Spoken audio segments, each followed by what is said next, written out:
Pemuritan yang intensional adalah pemuritan di mana kita memiliki tujuan yang jelas, kita mau membawa orang kemana, dan kita memiliki strategi yang jelas, bagaimana caranya membawa orang tiba di tujuan tersebut. Tentu saja ketika kita memuridkan, kita ingin supaya murid-murid kita bertumbuh dalam segala hal ke arah Kristus.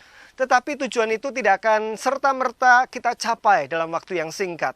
Kita perlu tahapan-tahapan sebelum mencapai tujuan akhir itu.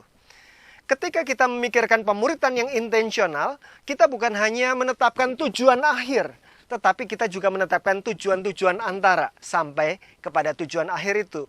Dengan demikian, pemuritan intensional juga sering disebut sebagai pemuritan yang berjenjang. Bagaimana jenjang atau tahapan-tahapan dalam pemuritan yang intensional ini? Ada berbagai macam pendekatan yang akan kita pakai pada saat ini adalah pola pelayanan amanat agung. Kita tahu bahwa di dalam amanat agung Kristus, dan di antara sekian kalimat yang ada di dalamnya, sebetulnya amanat agung Kristus di dalam bahasa aslinya, bahasa Yunani, hanya ada satu kalimat perintah, satu kalimat imperatif di dalamnya, yaitu mate theosate pantata etne. Itulah kalimat induknya. Muridkanlah mate theosate pantata etne, semua suku bangsa. Nah, bagaimana dengan kata kerja yang lain? Kata kerja yang lain bentuknya partisip. Baik itu baptislah, ajarlah maupun pergilah, itu semuanya bentuk partisip yang menerangkan tentang bagaimana kita melakukan kalimat induk muridkanlah semua suku bangsa tadi. Jadi dalam studi sederhana ini kita bisa melihat bahwa ada tahapan-tahapan yang perlu dilakukan ketika kita mau memuridkan seseorang. Gambarannya adalah seperti ini. Ketika kita mau memuridkan seseorang perlu dimulai dari baptislah. Baptislah itu adalah sebuah sakramen, baptisan itu sakramen, dan sakramen baptisan mewakili suatu kenyataan rohani bahwa orang itu sudah menerima Kristus. Proses yang membawa kepada baptisan adalah penjangkauan dan penginjilan. Jadi kalau mau dikatakan proses pertama di dalam menjadikan semua bangsa menjadi murid Kristus adalah penjangkauan dan penginjilan. Itu yang perlu kita lakukan terlebih dahulu.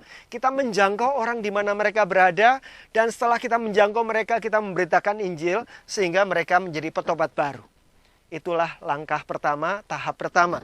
Ketika dia menjadi petobat baru, kita juga teguhkan di dalam hal-hal dasar supaya dia bisa tahu membangun akar kehidupan rohaninya.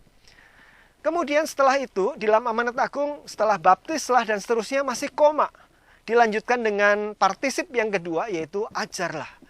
Tidak cukup dengan berhenti meneguhkan orang menjadi petobat baru, tetapi kita perlu mengajar.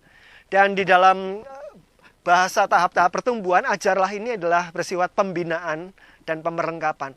Orang-orang ini perlu dibina, perlu diajar supaya menjadi murid Kristus yang bertumbuh dewasa. Bukan hanya menjadi anggota tubuh Kristus, tetapi dia menjadi orang yang dewasa dalam Kristus. Dan bukan hanya dewasa bagi dirinya sendiri, dia perlu belajar, diperlengkapi untuk melayani. Itulah tahap kedua. Tahap pertama penjangkauan dan penginjilan. Tahap kedua prosesnya adalah pembinaan dan pemerlengkapan. Dibina supaya bertumbuh, diperlengkapi supaya melayani. Lalu kemudian bagaimana? Ajarlah mereka melakukan segala sesuatu. Segala sesuatu ini termasuk tentu saja adalah amanat agung Kristus. Di mana masih ada satu partisip lagi, yaitu partisip di depan, pergilah. Kita bukan hanya bertumbuh bagi diri kita sendiri atau bagi lingkungan kita yang terbatas, tetapi kita diminta untuk pergi. Pergi untuk melakukan apa?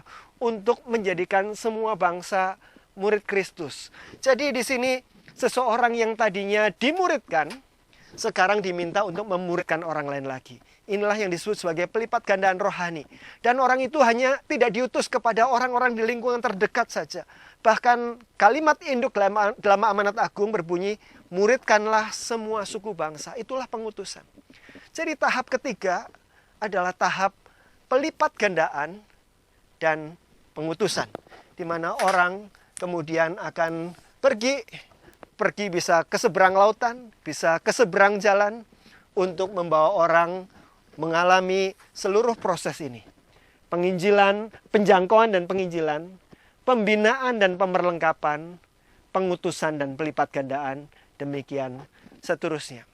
Di dalam terang kebenaran tentang tahap-tahap pertumbuhan di dalam pola pelayanan amanat agung ini, apakah kita sungguh-sungguh sudah melakukan penjangkauan dan penginjilan sehingga orang-orang di dalam kelompok kita sungguh-sungguh menjadi petobat baru yang diteguhkan. Dan apakah di dalam kelompok kecil kita, kita sungguh-sungguh melakukan pembinaan dan pemerlengkapan, sehingga mereka menjadi murid-murid Kristus yang bertumbuh dan melayani.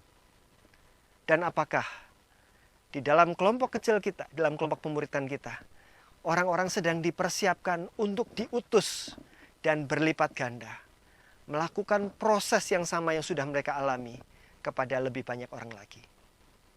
Mari kita terus memuridkan secara intensional.